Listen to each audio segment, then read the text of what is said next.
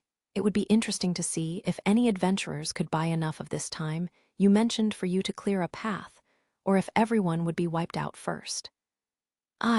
It's just a Goliath. There's no need for everyone to rush out there. Does that look like just a Goliath to you?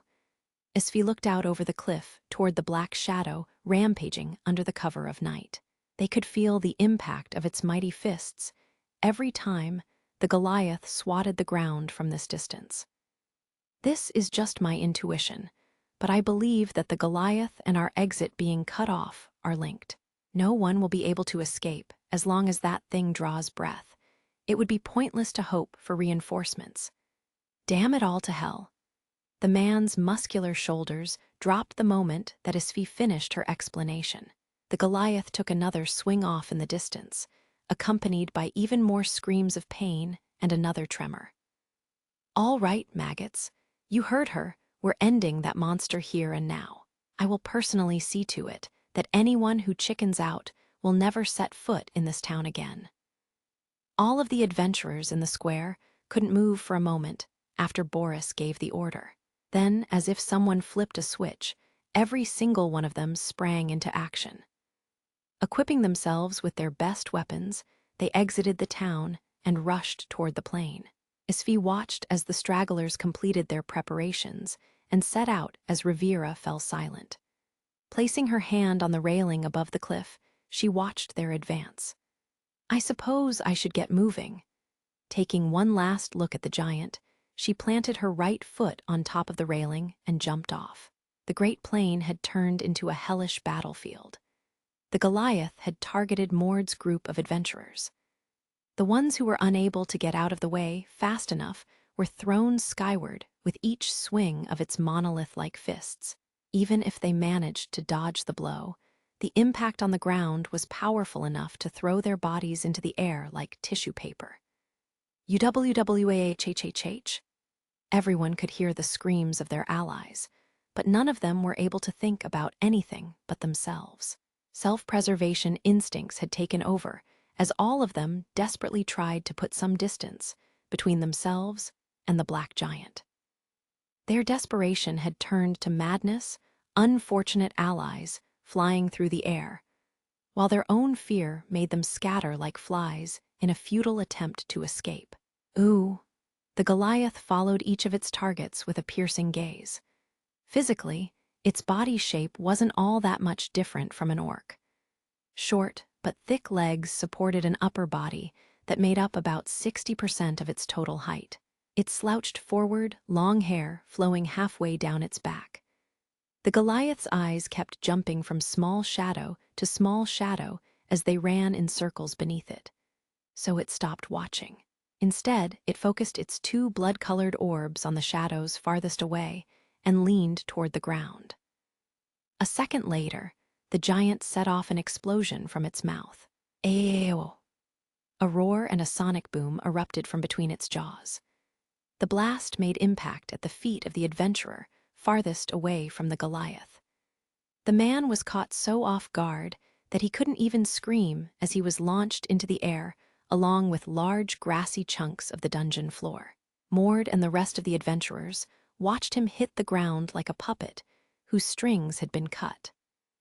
Their eyes grew large as every hair on their bodies stood on end.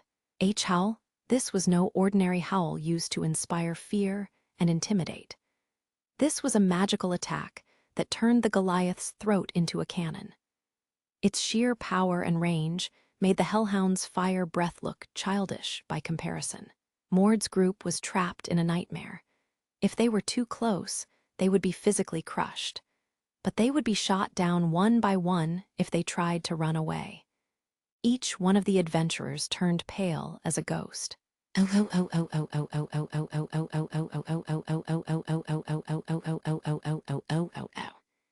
The Goliath leaned back and roared toward the ceiling. The sound carried to the far corners of the floor, and monsters responded. WHA? From the forest, from the plain, from the wetlands. Every single one of the monsters that was lurking on the 18th floor started to make their way toward the Goliath. The adventurers broke out in a cold sweat as they saw various types of monsters emerge and surround them. Another wave of monsters arrived, cutting off any possible escape routes while growling and cackling at their prey. Hi-yi, all of the adventurers had no choice but to draw their weapons, but now the Goliath was moving again. It released howl after howl, blasting adventurers and monsters alike into the air as it closed in on one particular target. The giant's shadow overtook him. The werewolf adventurer could feel both of the monster's blood-red eyes lock onto his back.